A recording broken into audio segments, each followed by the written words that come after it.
तशी अजून एक गंमत सांगतो तुम्हाला. आपल्याकडे सत्कार समारंभ असतात बऱ्याच वेळेला, आणि त्या सत्कार समारंभामधला प्रास्ताविक करणारा प्रमुख पाहुणा आणि अध्यक्ष ह्याची काही वाक्य अत्यंत ठरलेली असतात. ती वाक्य आल्याशिवाय तो समारंभच होत नाही. समारंभ सुरू असतो, प्रास्ताविक करणारा माईकवर येतो. आज आपल्या गावामध्ये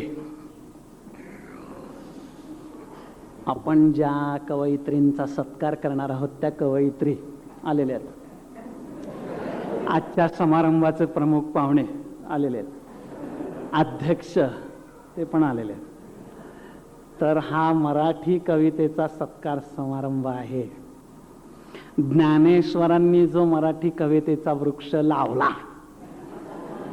त्या वृक्षाची फांदी किंवा पान म्हणजे आजच्या कवयित्री आहेत. त्यामुळे मी आता आजचे प्रमुख पाहुणे जे आहेत त्यांना बोलायचं म्हणजे विनंती करतो.